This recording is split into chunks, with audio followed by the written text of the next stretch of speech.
Mi nombre es Almari Gutiérrez, soy filóloga hispanista de acá de la Facultad de Comunicaciones y Filología, soy investigadora del Grupo Colombia Tradiciones de la Palabra y soy la actual coordinadora del Exploratorio de Humanidades Digitales y del Semillero. Mi nombre es Ana María Gudelo, soy profesora e investigadora de la Facultad de Comunicaciones y Filología, hago parte del Exploratorio en Humanidades Digitales y hago parte del Grupo de Investigación Colombia Tradiciones de la Palabra. Yo me llamo Víctor Julián Vallejo, soy también profesor e investigador de la facultad, coordino el programa Filología Hispánica, no hago parte propiamente del observatorio, había que pagar una membresía o algo, ¿cierto? No era en eso, no sé. Y pues tuve la fortuna de participar en la construcción de Úrsula, por eso estoy aquí hoy.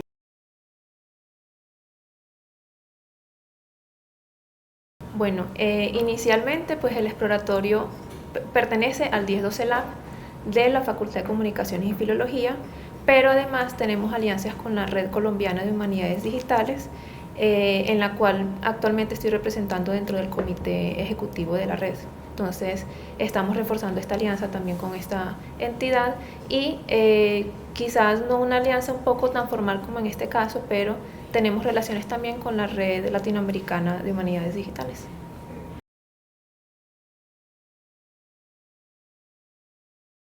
Son actividades principalmente de formación en humanidades digitales. La Red Colombiana promueve la participación de investigadores independientes, investigadores de entidades, para realizar trabajos relacionados con humanidades digitales. Inicialmente esa red se creó gracias a la Maestría de Humanidades Digitales de la Universidad de los Andes. La actual coordinadora y una de las fundadoras de la red es la coordinadora de esa maestría precisamente, pero actualmente tiene egresados de la Javeriana, tiene egresados de la Nacional y recientemente la Universidad de Antioquia. A partir del exploratorio se vinculó.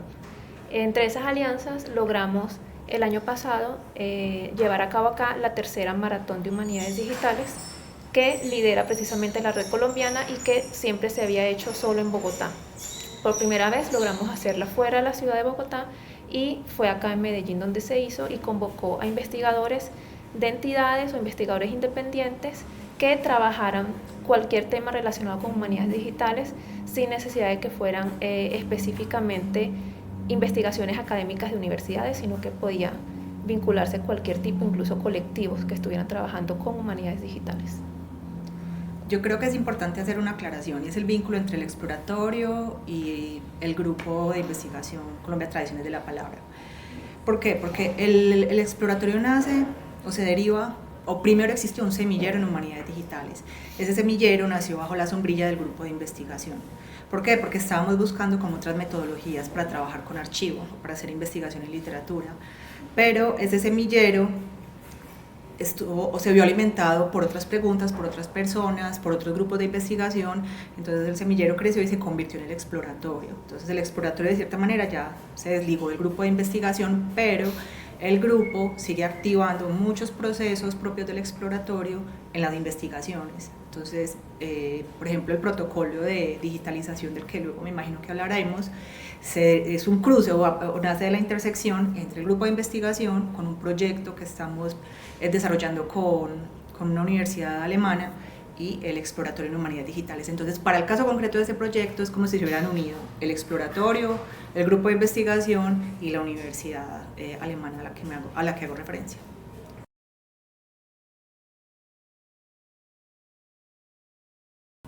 Esa vinculación fue posterior. Sí. El semillero nació primero, nació poco antes de la pandemia. En la pandemia se fortaleció y funcionó en tanto, o sea, adscrito a la facultad, en tanto la facultad es la casa del grupo, ¿cierto?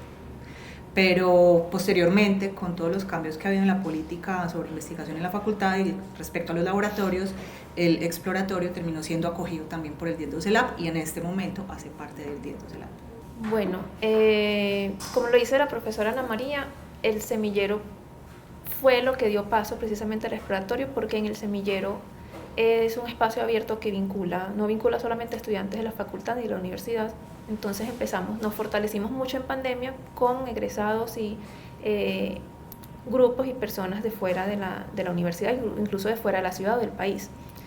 Desde que estamos, luego pasamos, pues se creó el exploratorio. El exploratorio empezó a funcionar como de forma más activa con la vinculación en el proyecto actual del grupo, el de digitalización, y cuando se presentó como esa oportunidad de pertenecer al 1012 Lab, cuando el 1012 Lab se conformó, como se fortaleció dentro de la facultad, se permitió que pues el exploratorio fuera parte de ese espacio. Hasta el momento pues está muy reciente realmente la vinculación. Los proyectos que estamos realizando han sido proyectos que de una u otra forma están relacionados con el grupo como el actual, pero también con estudiantes de filología que hicieron parte del semillero un momento y siguieron colaborando desde el exploratorio para sus trabajos de grado, estudiantes de pregrado, estudiantes de posgrado. Entonces el exploratorio para nosotros, al estar vinculados al 1012 Lab, nos va a ofrecer como esa oportunidad de extenderlo fuera de filología incluso, que es como la casa, sobre todo del grupo de investigación, y extenderlo a los demás pregrados de la facultad, pero también a otras facultades, que es precisamente el nodo de esa colaboración entre laboratorios que estamos buscando y que es algo que estamos trabajando ahorita en desarrollarlo.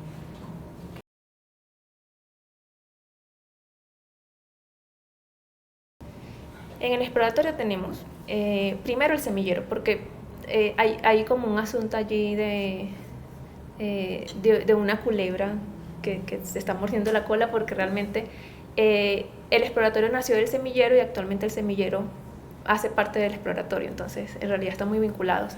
Y muchas de las actividades se llevan a cabo gracias también a la participación de los mismos estudiantes que están en el semillero de investigación. Algo que tenemos como ya muy fortalecido y con mayor regularidad dentro del exploratorio es algo que llamamos la Agenda HD, que son sesiones abiertas virtuales donde invitamos a personas por fuera del exploratorio, por fuera del semillero, incluso por fuera de la universidad, a que compartan sus proyectos en humanidades digitales, herramientas que puedan servir para investigaciones en ciencias humanas y sociales, y es una agenda que llevamos idealmente cada mes, pero pues a veces hacemos 2 agendas en el mes dependiendo de la agenda de los invitados, entonces es un espacio que ya tenemos un poco más asiduo en cuanto a la regularidad. Otras actividades son las que se derivan precisamente del propio semillero también, como vinculado al exploratorio, cuando participamos de pronto en convocatorias que los integrantes de los semilleros puedan participar vinculando herramientas de las humanidades digitales y usando el exploratorio precisamente para experimentar ese tipo de metodologías y marcos teóricos en sus investigaciones. Y también hacemos desde el exploratorio y desde el semillero sesiones abiertas dirigidas a formar en herramientas de humanidades digitales. Tuvimos un club de programación, tuvimos un curso de análisis de bases de datos, ahorita estamos aprendiendo a utilizar herramientas para la producción de videos y de audios para la divulgación científica de nuestros proyectos de investigación. Entonces son agendas que nacen del semillero y las desarrollamos dentro del exploratorio. Yo quiero añadir algo y son pues concretamente los trabajos de grado que hemos acompañado. El trabajo de grado de Almari, por ejemplo, que fue un estudio que cruzó los estudios literarios, pero también el análisis de datos de Twitter. Es un ejemplo. Otro estudiante egresado, Andrés Felipe... Andrés López. Andrés López, se me había ido el nombre. Andrés también hizo su trabajo de grado, hizo análisis de redes y lo hizo bajo la sombrilla del exploratorio del grupo. En ese momento estamos coasesorando una tesis de doctorado, también ha habido gente de la maestría, es decir, hemos logrado impactar o vincular gente de diferentes niveles de formación y acompañar procesos de trabajos de grado que de otra manera tal vez hubieran quedado más solitos pues al menos aquí en la universidad, pero hemos ido logrando convocar tanto a los estudiantes como a los mismos evaluadores, a otros asesores, para poder acompañar procesos, porque cada vez aparecen más estudiantes con inquietudes cercanas al mundo de las humanidades digitales, que cruzan los estudios literarios o lingüísticos con las humanidades digitales. Entonces el espacio resulta propicio para acompañar esos procesos que son formales, son más formales. Hace un rato que nos preguntaste por los vínculos, hay otro que acabo de recordar, lo que pasa es que está ahí, hemos tenido altos y bajos, y es con Wikimedia Colombia. Con ellas firmamos firmamos como un convenio para hacer algunas actividades en conjunto. Inicialmente hicimos unos espacios de formación que nos ofrecieron desde Wikimedia y la idea es más adelante hacer un editatón o bueno, alguna de esas actividades que sirven pues como para apoyar toda esa difusión abierta de información y de datos. O sea, esa posibilidad, esa puerta está abierta. Lo que pasa es que falta todavía explorarla más, pero es otro vínculo que tenemos.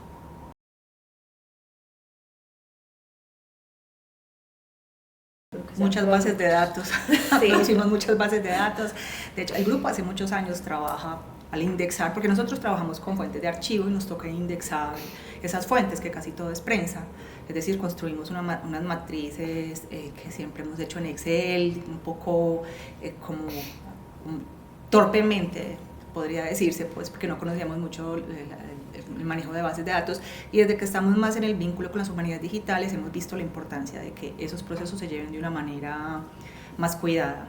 Entonces, y hemos hecho conciencia de que el grupo desde hace muchos años está produciendo bases de datos y que no han estado disponibles o no se les ha dado como la importancia que tienen en el medio académico, que deberían tener, porque en las humanidades no es tan importante como la producción o la divulgación, visualización de bases de datos. Entonces, todo esto para decir que ya las estamos produciendo de una manera más cuidada, haciendo procesos de curaduría de los datos y tratando de que cada proyecto de investigación publique en repositorios como Zenodo, por ejemplo, las bases de datos que se producen en el flujo de trabajo de los proyectos. Eso casi siempre quedaba invisible, quedaba guardado en el computador del investigador, pero ya la idea es producir, entonces estamos produciendo muchas bases de datos. Eso es uno de los productos que están saliendo. Yo creo que también sumado a eso, lo principal que hemos estado produciendo dentro del exploratorio y los procesos de investigación que llevamos a cabo han sido los protocolos de metodología y marcos teóricos novedosos que mezclan las humanidades digitales. En mi caso, pues en mi trabajo de grado, que fue como parte del exploratorio, diseñé un protocolo de extracción de datos de Twitter en código abierto. Está también el protocolo de digitalización que diseñamos con Úrsula, pues que incluye incluso la construcción de Úrsula desde cero, de un escáner, hágalo usted mismo. Entonces es también producir este tipo de protocolos que no existen en nuestras áreas y que puedan ser aplicados en el futuro por otros investigadores y mejorados también, porque algo que tiene las humanidades digitales es que al ser abierto puede ser también con mejoras continuas.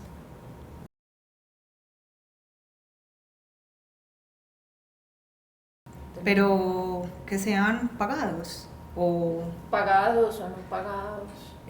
Pues, o sea, desde el inicio nos hemos suscrito como los principios de las humanidades digitales, y buena parte tiene que ver con el trabajo colaborativo. En ese sentido, sí, porque la idea siempre ha sido estar abierto. O sea, si alguien necesita apoyo en algún proceso, puede perfectamente entrar a trabajar con el equipo, o nosotros tocamos puertas, como es el caso del profesor Víctor, que trabaja en otra área pero tenía conocimientos que le permitían alimentar uno de nuestros procesos. Entonces abrimos las puertas, ofrecemos apoyo, pero también estamos pues pendientes de pedir colaboración en otros lados, ¿cierto? El año pasado el profe Víctor y yo participamos en un evento, nos contactaron del Archivo General de la Nación, ¿cierto? Porque querían conocer todo el proceso de trabajo con Úrsula y les resultó muy interesante. A muchas personas les ha parecido interesante y quisieran replicar el hardware y todo el proceso pues que hacemos, pero uno de los asuntos es todo el tema legal con la universidad, porque finalmente no sé si se diga así, pero como la marca Universidad de Antioquia o como los derechos patrimoniales de la universidad cobijan lo que hacemos, entonces nos toca tener mucho cuidado de qué se ofrece, qué se cede, o sea, porque no tenemos mucha información de tipo legal, entonces nos toca ir como con cuidado también, como qué información se libere, cuál no, porque no siempre es como bajo nuestra decisión, sino que tenemos que estar como pendientes de la universidad también que permite liberar, porque la idea también es ofrecer el conocimiento pues de manera como abierta. Sí ha habido ideas de, por ejemplo, ofrecer los servicios de digitalización, pero la verdad no le hemos trabajado mucho a eso. Yo creo que el tema burocrático a mí por lo menos me desalienta, pero puede ser interesante. Pero además de eso también pues hemos tratado de dar a conocer el exploratorio y de ofrecer el espacio como un laboratorio para experimentar en humanidades digitales a trabajos que se hagan en la facultad. Entonces también es algo que no estamos ofreciendo como ese espacio y los conocimientos que tenemos para precisamente aplicar herramientas digitales en trabajos de literatura, en trabajos de lingüística, en trabajos de periodismo, es decir, en todo lo que abarque las ciencias humanas y sociales. Y es algo que pues queremos fortalecer precisamente, de que ofrezcamos ese espacio para que se experimente y se aprendan nuevas metodologías.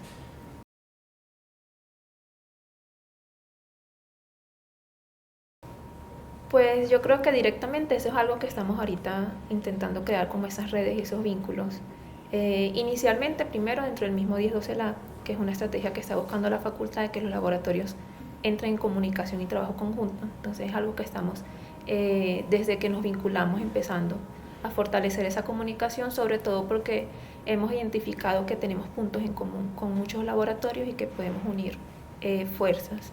Tuvimos una vez participación con un proyecto en el OCAM, donde pues trabajamos en conjunto con un proyecto que ellos estaban llevando a cabo. El exploratorio en ese momento no pertenecía al 1012 Lab, pero pues fue un primer acercamiento y yo creo que la participación en la red colombiana también podría ser otra ventana para salir ya de la relación de red dentro del 1012 Lab y empezar a establecer red con otros laboratorios a nivel nacional que se dediquen a humanidades digitales. Yo creo que, pues sí, ampliamos esa noción de laboratorio, pues, porque eso sería que se entiende como laboratorio. Creo que se podría entender como una relación interlaboratorio la que tenemos con los colegas de Alemania, porque nosotros nos acercamos a ellos y quisimos entablar la relación porque ellos ya venían trabajando con revistas culturales, haciendo procesos de digitalización y haciendo procesos de extracción de datos y de análisis de datos, sobre todo análisis de redes, ¿cierto? Y nos interesaba ver ellos cómo estaban trabajando en conjunto con el proyecto. Ese proyecto se llama Revistas Culturales 2.0.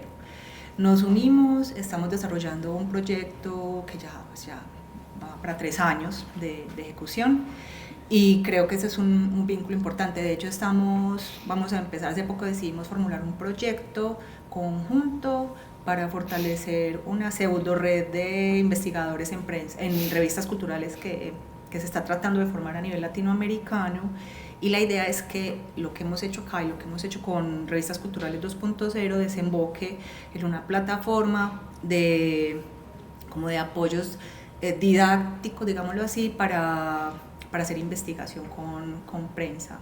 Entonces, que se disponga de todo lo que hemos hecho con digitalización, con bases de datos, y que sirva no solo para que otros investigadores pues, continúen desarrollando proyectos, sino también para formar investigadores en prensa en todas las universidades que se adscriben a la red.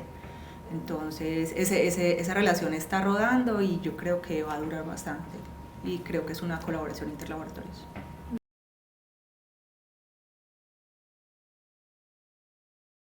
Vamos desde el principio. Cuando nace el semillero en Humanidades Digitales, nace profesoras, una pues, profesora, sí, y estudiantes. Entonces ese era el vínculo, profesora-estudiantes. Luego, poco a poco logramos que estudiantes que egresaron y que estuvieron en el semillero recibieran una vinculación como profesores de cátedra para seguir a cargo del semillero y del exploratorio. Primero fue Danilo Penagos, que pues, mencionarlo a él es muy importante porque él es uno de los fundadores de ambos espacios. Él en este momento está en Alemania trabajando en el laboratorio de allá. Con él empezamos, él egresó, tuvo esta vinculación por cátedra y luego esa vinculación la logramos negociar para que fuera más generosa, más amplia, y la tiene Almari en este momento. De hecho, ya es en este momento la coordinadora del exploratorio y del semillero.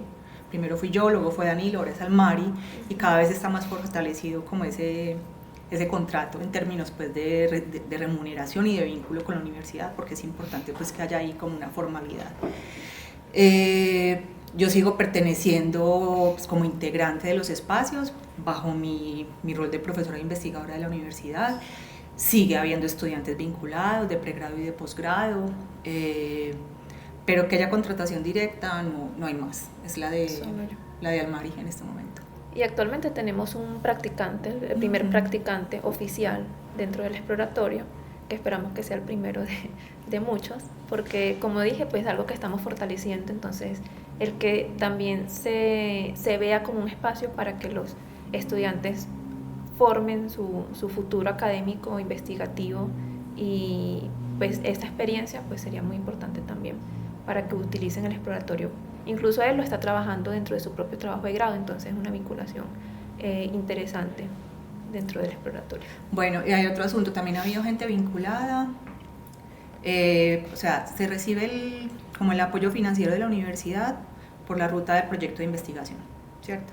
Y el proyecto, como está amparado también por o desarrolla un componente metodológico con el exploratorio, entonces hay un recurso destinado, por ejemplo, Úrsula se construyó y todo el protocolo que es para el proyecto de investigación, pero se construyó bajo la política y pues el espíritu del exploratorio, entonces el proyecto le inyectó dinero pues, al exploratorio para poder hacer el desarrollo, y también ha habido jóvenes investigadores que el grupo de investigación Colombia Tradiciones de la Palabra gestionado en la Vicerrectoría de Docencia, pero que trabajan, por ejemplo, en este protocolo de digitalización con Úrsula. Entonces también están bajo esa doble sombrilla del grupo de investigación y del exploratorio. Lo mismo los trabajos de grado, ¿cierto? Entonces, el exploratorio en realidad no recibe dinero o apoyo financiero directo, sino que se nutre de los proyectos, de los diferentes proyectos que van parando, que va acompañando.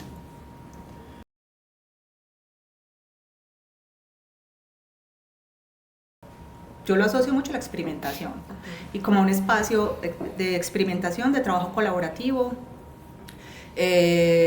donde se vale, o sea, no está como ¿cómo decirlo? Como la camisa de fuerza de ciertos procesos institucionales, como que la cosa tiene que salir sí o sí. No, aquí se ofrecen herramientas como para que uno haga ensayos, experimente, revise si esa metodología le sirve o no, busque. También esa figura del laboratorio, exploratorio como lo llamamos nosotros, sirve para tocar otras puertas. O sea, esa figura como que logra convocar o logra encontrar interlocución en otros espacios similares, o sea, se asimila como a estamos haciendo lo mismo. Entonces, también por eso, por el tipo de redes que logra generar, creo que también por eso es un laboratorio.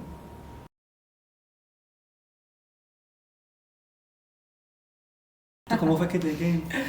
Conversando, ¿cierto? Con un café. Sí, pues es muy interesante esa noción de laboratorio empleado que tenemos aquí en la facultad, ¿no? O sea, no es un laboratorio en el sentido de la experimentación clásica, científica, que solemos manejar pues desde los libros de texto. Pues estaba pensando en eso mientras usted hablaba, porque es muy chévere poder flexibilizar esas nociones. Pues yo sé hacer otras cosas. Yo no soy ni ingeniero ni tengo formación en eso. Yo trabajo otras cosas que son irrelevantes aquí, evidentemente. Más resulta que en alguna ocasión, hablando con el profesor Jorge Molina, quien sí tiene formación en algo, en el SENA, no recuerdo, algo con materiales, ¿cierto? Creo. Sí, el profesor Jorge Molina, que no sé quién va a ver esta grabación, es otro profesor de la facultad. De lingüística. Sí, él trabaja lingüística computacional, español como lengua extranjera. Bueno, entonces resulta que él en algún momento me dijo que de pronto con el grupo de Colombia Tradiciones de la Palabra iban a armar un parchecito para hacer un mueble, cerveceando, yo no sé qué. Y yo le dije, ay, qué chévere, yo justo tengo un amigo mío con el que a veces hacemos muebles. Ese otro amigo es el profesor Juan Pablo Sánchez, él y yo somos psicólogos, él es magíster en psicología, está haciendo el doctorado en epidemiología, yo tengo mis posgrados en lingüística. Y pues yo le dije, me avisa, eso fue que el año pasado, el día atrás. Hace como 3. Bueno, eso pasa cuando uno ya pinta canas. El todo es que en algún momento pues se llegó la necesidad de crear a Úrsula, entonces ya el observatorio tenía las bases, se partía de los diseños de este colectivo argentino de BiblioHack. De BiblioHack, sí, un colectivo que diseña escáneres que incluso crearon uno que está ahorita en Bogotá, en una biblioteca pública. En la biblioteca del Tunal, sí. Entonces, lo primero fue que en algún momento pues dijimos, bueno, reunámonos, por estas cosas de la vida, el profe Jorge no pudo acompañarnos, entonces pues yo les dije a ellos que si podíamos traer al profe Juan Pablo. Yo les dije, nosotros hicimos una arcada, eso es lo último que hicimos, unas maquinitas. Y bueno, nos reunimos y empezamos a mirar el diseño. Entonces, el profesor Juan Pablo sí tiene formación, él es técnico de algo en el SENA. Al menos él sabe manejar las máquinas de cortar y esas vainas, porque lo hacemos de manera poco segura en la casa de él. El todo es que, pues yo en este momento, no sé en la cámara, pero yo estoy mirando a Úrsula porque estoy recordando cuál fue el punto de partida. Digamos que el diseño básico se mantuvo. Lo primero que nos preocupó fue el material. Esta gente de Bibliohack trabaja sobre todo con madera. Yo no me acuerdo cuál es el material en este momento. Con aglomerados. Sí, yo creo que es con eso, con lo que está allá en Bogotá, que finalmente pensando como en el esfuerzo al que se ve sometido el dispositivo y pues pensando como las condiciones de humedad que pueden estar aquí en la biblioteca central, nosotros pensamos pues de pronto habría que considerar otro material. Empezamos a hacer la búsqueda de antecedentes.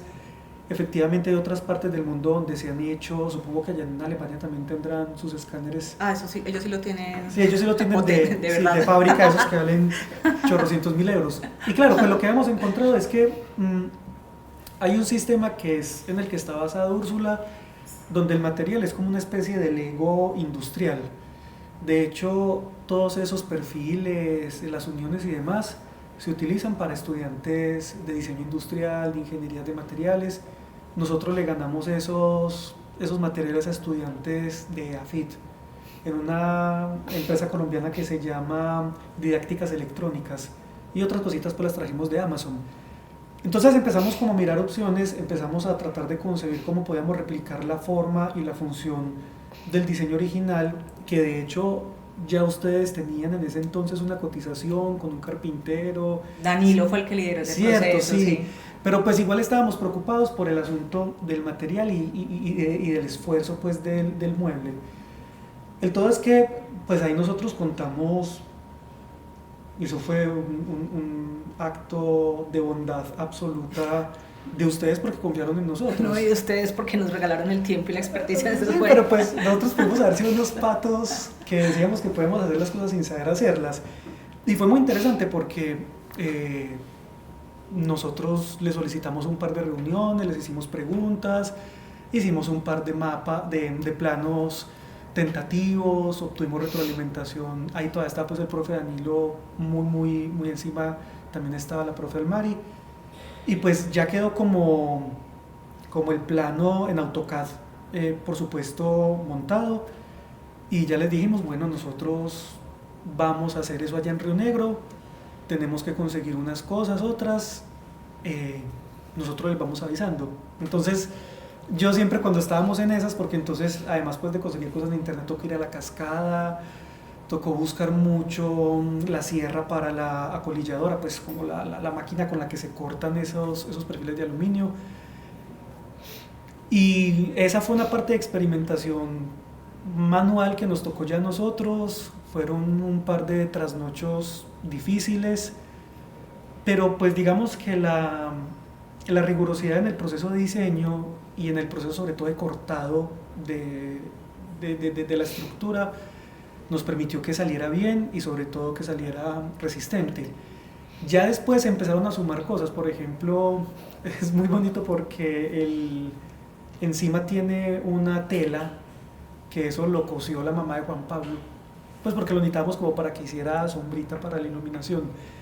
El todo fue que en último término trajimos la estructura obviamente desarmada y eso se armó pues con un destornillador y con llavecitas en una mañana y hasta la fecha pues ha aguantado bien. Obviamente el vidrio pues... Pero recién ahora, sí, pues casi 2 años después. Sí, pero es pues que obviamente un vidrio es un material que es sumamente frágil, pero en general ahí está.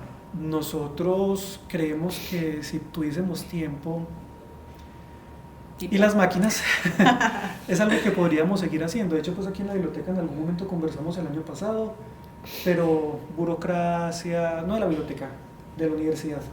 Era finalizando año, entonces cierre de año fiscal, una cosa a la otra. Nosotros les hicimos un diseño a la biblioteca para... perdón, moví esto, que hay un No pasa nada. Ah, no, ahí está el micrófono. Sí, para revistas con un grosor más grande, que requiere un diseño distinto. Tal vez en algún momento la biblioteca pueda darse ese lujo. Nosotros hicimos el cálculo y la comparación con dispositivos semejantes, y pues lo que nosotros hacemos, que solamente los materiales y ya, le permite que eso sea como en un cuarto tal vez del precio, con la misma funcionalidad. Pero toca esperar. Nosotros estamos aquí siempre dispuestos a tener una excusa para alquilar en Home Center maquinaria que debería utilizarse con todos los equipos de seguridad. Esa es como mi participación. Y pues nosotros igual seguimos en el grupo de WhatsApp, a cada rato nos van contando.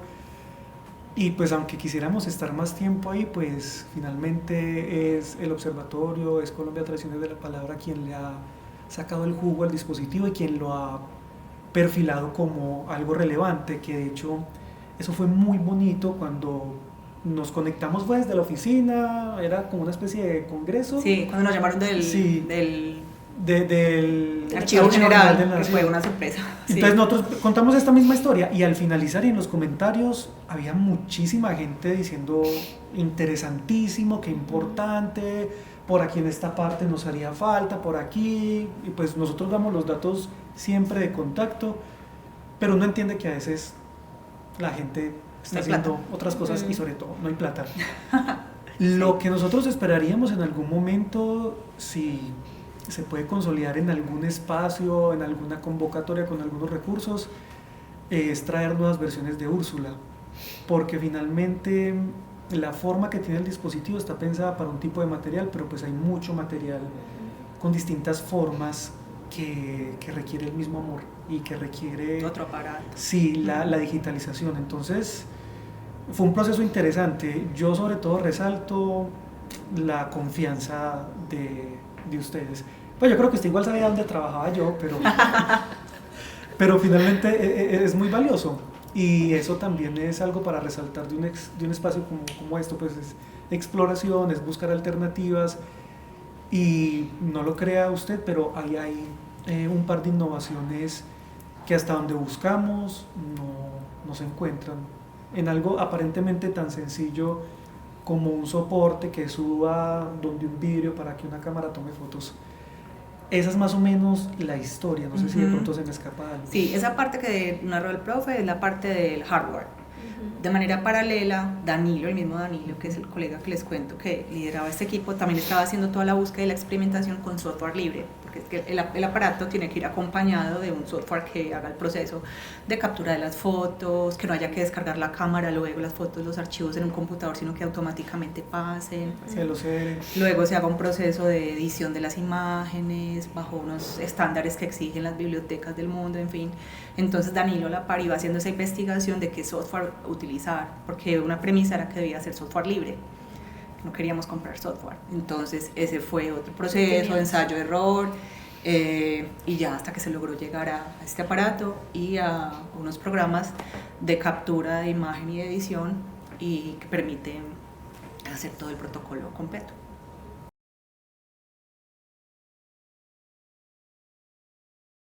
Pero la pregunta era más por otro lado, más que el aparato, era cómo montar un proceso o un flujo de digitalización de archivo con pocos recursos.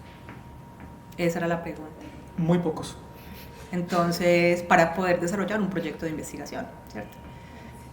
Para poder emplear una metodología X para otro procedimiento que estamos desarrollando. Entonces, así llegó Úrsula, así llegó el protocolo y todos los software que estamos utilizando y los pasos que estamos siguiendo para eso. Entonces, me preguntará más eso. Yo quiero como resaltar algo importante que dijo el profe Víctor, también de que Úrsula está pensada para mejorarse, pues para que en caso de una necesidad se pueda resolver en ese momento. Eso es algo que me parece lo fundamental de Úrsula, y es que como está diseñada para un corpus específico del proyecto, pues las medidas, las dimensiones están diseñadas para eso, pero pues cada material tiene sus particularidades, que en el caso del peso, el volumen de los tomos, el papel, la tinta, es decir, cada material, pues que es un corpus de como 30 revistas aproximadamente, y cada una tiene sus particularidades. Y algo que nos permitió hacer Úrsula, que todavía nos está permitiendo, es hacer ajustes dependiendo de la necesidad de cada una de las revistas que estamos digitalizando. Entonces, en ese sentido, lo que dice Víctor, la tela, para proteger, pues incluso tuvimos que quitar las luces del cubículo para que no afectara la luz de las imágenes, pero a lo largo del camino también tuvimos que hacer, por ejemplo, un difusor de luz para el tema de la iluminación del material. Tuvimos también que hacer, así como esa tela está hecha por la mamá de Víctor, mi mamá también hizo como unos protectores, porque pues éramos un grupo de chicas, de jóvenes investigadoras, todas distintas dimensiones también, cada una más chiquita, una más alta, una más delgada, y el movimiento de Úrsula pues a veces lastimaba un poco los brazos o algo, entonces diseñamos como eso.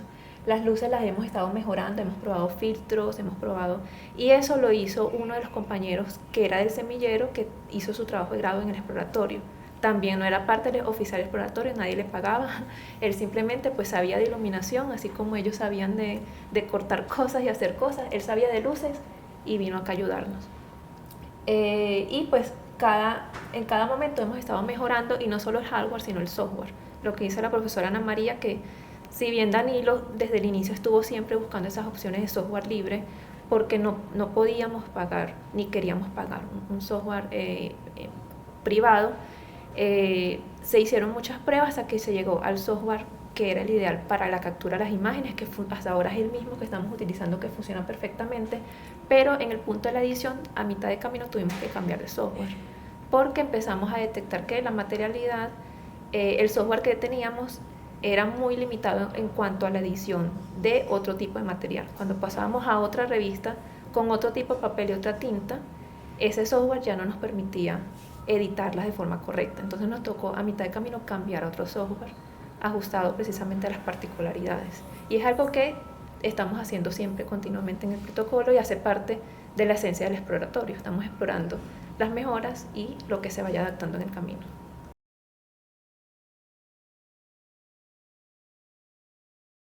Y de hecho todo se ha documentado, hemos documentado todo el proceso, porque la idea es poder adelantarnos pues a si luego otros colegas, otros equipos de trabajo van a implementar este flujo de trabajo, pues ahorrarles problemas, sí, entonces todo lo hemos documentado. ¿Cómo ha sido esa documentación? Con imagen, pues con fotos, con videos, con una bitácora. María es la que está a cargo en este momento, porque eso nos permite medir también, por ejemplo, cuántas capturas se hacen, en cuánto tiempo, cuánto se tardan las personas en digitalizar, cuánto se tardan en editar. Entonces tratamos de tener todo esto. Creo que al final del proyecto la idea es que salga pues no sé si cómo llamar a eso, un reporte general de todo ese proceso, que esté ahí, es como una bitácora de trabajo para otras personas también, o para nosotros. Y para nosotros en caso de otra Úrsula, por ejemplo. Porque como dije, esta Úrsula está adaptada al corpus actual, pero como dice el profe Víctor, pues hay un montón de material acá que necesita ser también digitalizado y pues estudiado, y que hay que pensar en otra Úrsula que se adapte precisamente a esas características. Por ejemplo, los periódicos. Esta máquina no puede digitalizar periódicos. Tocaría diseñar otro aparato.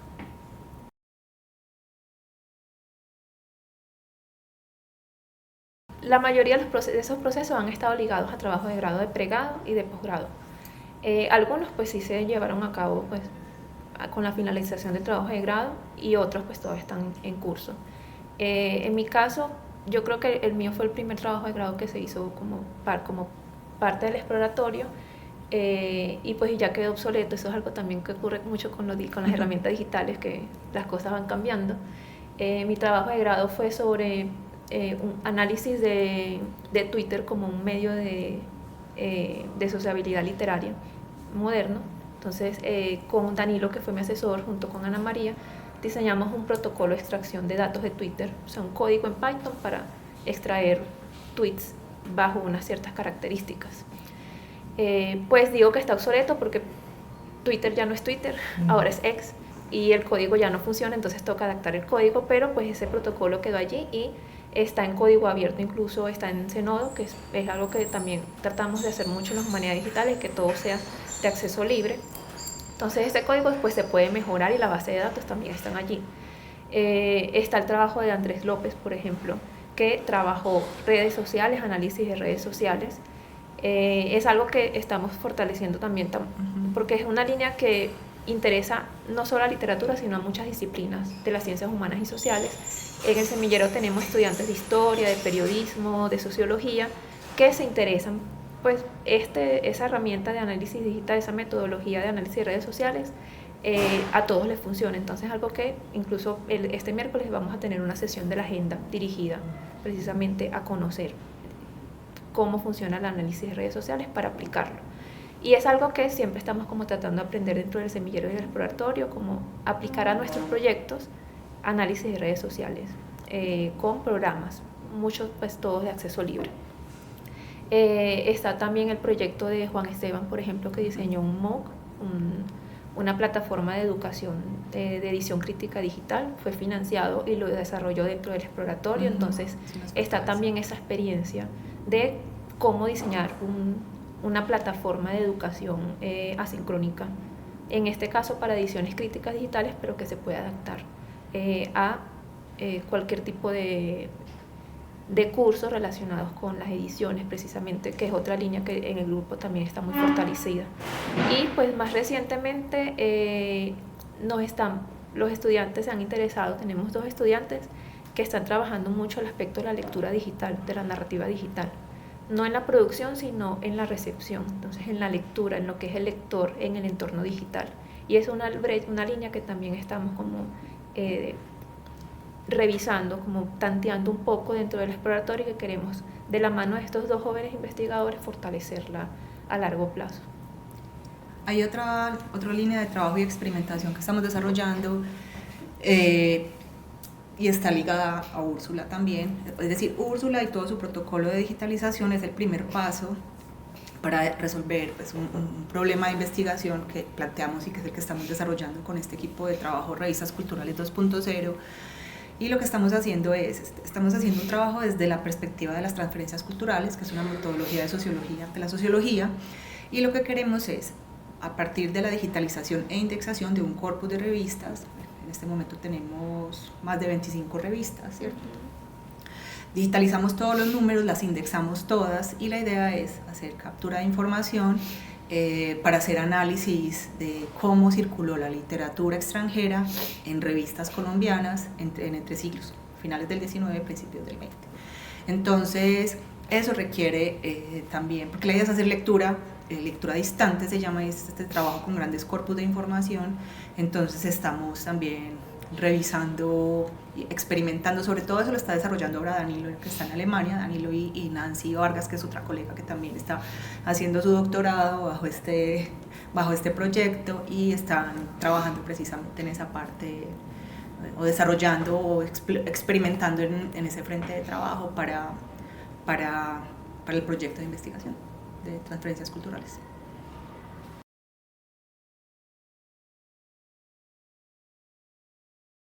Yo diría que desde el exploratorio hasta ahora no, porque como dije, como todos están ligados al trabajo de grado de los estudiantes, entonces han logrado llegar como a término. Quizás ha cambiado un poco la metodología o el enfoque.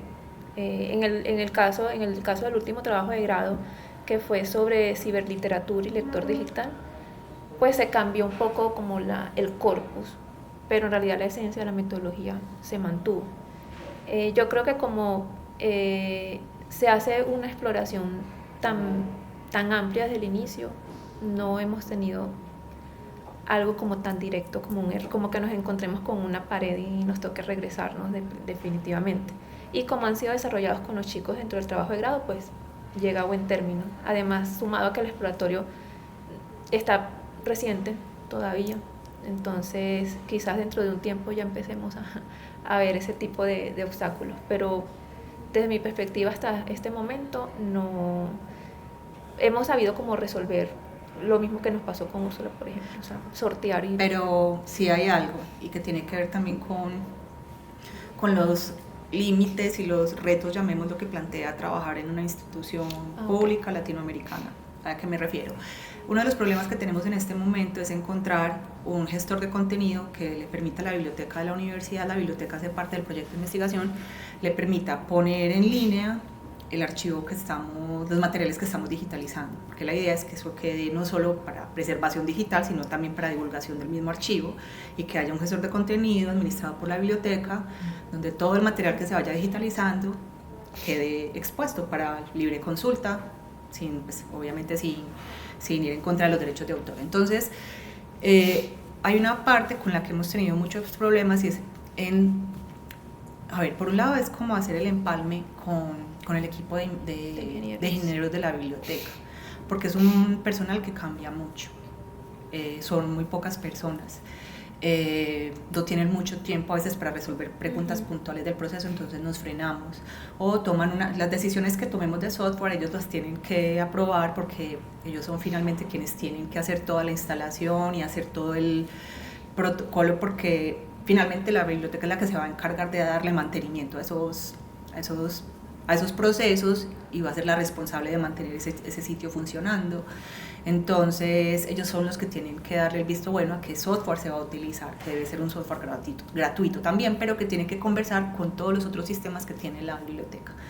Entonces ahí en este momento estamos frenados por eso, por ejemplo, porque no ha sido posible decidir cuál va a ser el gestor de contenido. Se había tomado la decisión sobre uno, ya se descartó, luego decidieron que otro, ya se van a devolver otra vez a o sea, ha sido muy difícil y tiene que ver con ese vínculo y como con ese trabajo en llave que se hace con otras instancias de la universidad, pero que por la misma falta de recursos a veces o de personal resulta lento, resulta difícil de implementar, o que uno piensa o sea, es mucho esfuerzo para que no sea posible mantenerlo en el tiempo. Entonces esa es otra pregunta que cada vez se nos plantea más, cómo hacer que las cosas permanezcan en el tiempo y todo el esfuerzo no termine sepultado por un link roto o por un servidor que se tostó, que no funciona, que está lleno, debido a falta de recursos de una institución pública colombiana.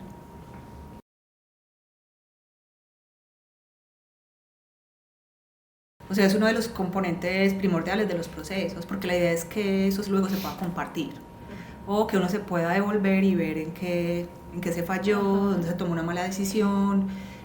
Por eso es importante la documentación y por eso se tiene presente. Y como muchos de los procesos son trabajos de grado, toda esa documentación hace parte del mismo trabajo de grado, entonces eso favorece, facilita que la persona que está liderando el proceso lo haga. Entonces sí es una parte muy importante.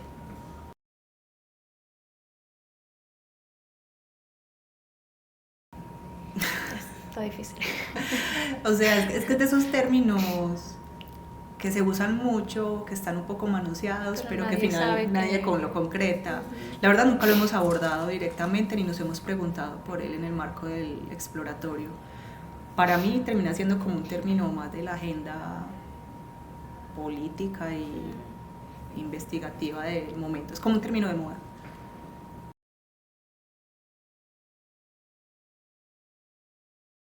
Eso lo estuvimos explorando con el equipo aquí de innovación. De la universidad. Sí, jurídica es. Ellos tienen una parte donde lo asesoran a uno en eso y pues lo primero es que es un proceso lento, es un proceso donde hay que invertir. Ahí hay unas cuestiones donde dependiendo de si el producto estaba dentro de los entregables del proyecto o no, la universidad apoya o no. Creo que en el caso nuestro no había apoyo y la patente es por un puñado de años. Y es muy costosa. Un lustro, algo así. Es muy costosa y va en contra del espíritu del proyecto. Entonces decidimos que patente no tenemos plata y no es no está en la filosofía de trabajo. Nosotros tenemos el diseño en AutoCAD. Pero sí, pero no se ha formalizado nada. Pero no, eso está en asesoría. Sí, o sea, porque es que es una especie de limbo un tanto complejo, porque además, como el diseño lo hicimos nosotros, que pues estamos en otros grupos de investigación. Ad honorem. Ajá, más no propiamente en el proyecto ni en el grupo de investigación. Entonces quedamos como un poquito en terreno de nadie respecto de ese asunto en particular. Y también, bueno, yo no sé, ahí me van a echar de la universidad, no mentiras. No, Entonces, usted no. este proceso lo hicimos en No te pandemia. Cuando estábamos construyendo Úrsula, como necesito, a ver, si uno va a comprar un software, un aparato, si hubiéramos comprado un escáner, pues teníamos que hacer el proceso natural aquí en la universidad, o bueno, que consiga las cotizaciones, bueno, todo este proceso, ¿cierto? Para comprar con plata de un recurso, de un proyecto, un aparato, una máquina que necesito. Pero aquí yo no necesitaba comprar una máquina, necesitábamos armarla. Entonces me dijeron, en medio de la pandemia, profe, si quieren hacer eso y para poder sacar la plata del proyecto, por cada insumo que usted necesite para Úrsula tiene que traer las 3 cotizaciones. Entonces imaginan hacer eso por cada tornillo, por cada tuerca. Entonces Úrsula salió de mi bolsillo.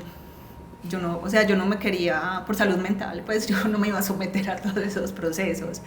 Entonces no sé si fue por falta de conocimiento, aunque yo expuse cuál era la situación y básicamente me dijeron es imposible en este momento gestionarlo o encontrar la figura para poder pagar ese proceso, porque además ni siquiera sabíamos qué necesitábamos todavía. Teníamos una lista inicial de insumos, pero parte de la experimentación requería también como este sirvió, este no, sí. Toca pedir este, entonces era muy difícil cuantificarlo y como la universidad no paga hechos cumplidos, entonces lo mejor era... Entonces eso fue de cierta manera una ganancia en el sentido de que tenemos más control sobre el aparato, sí.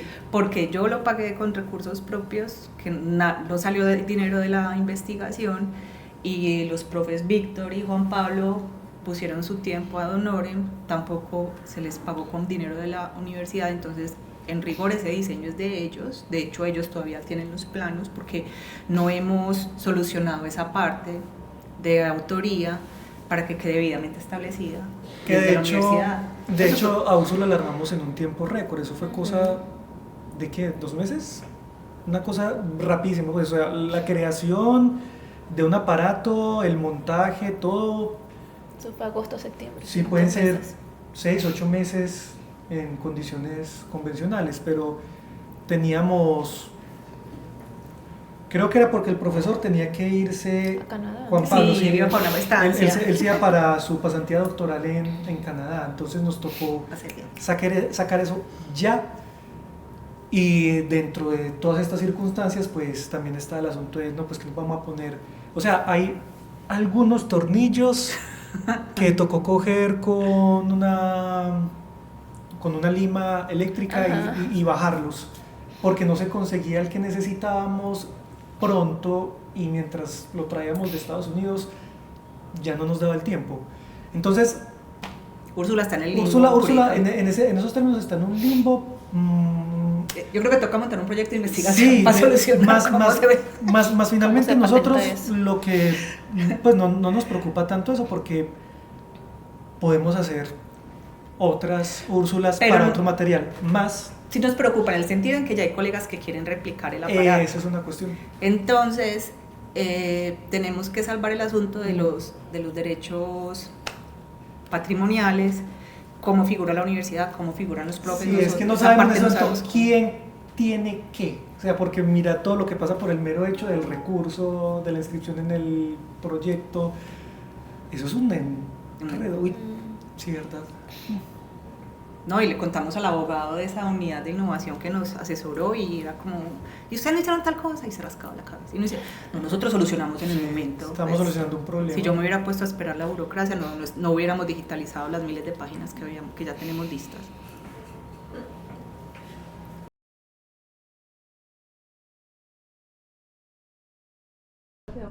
Dale, me dices cuándo. Sí, dale, sube.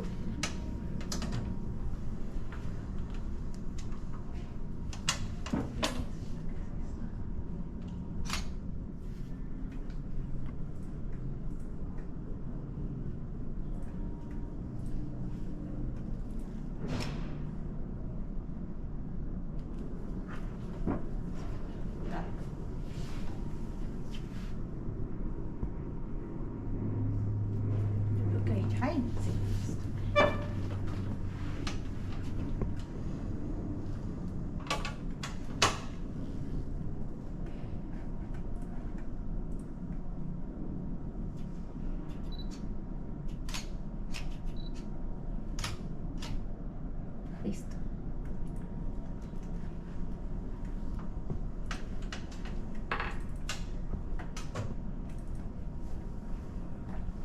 Listo, y aquí están las imágenes ya. Ese es el vidrio pues, que está roto en este momento.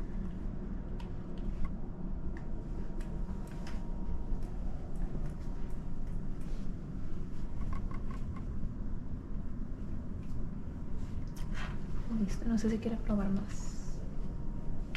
Me encantan esas publicidades. Sí, ¿Me dices tal vez. cuándo, Mario? Ya.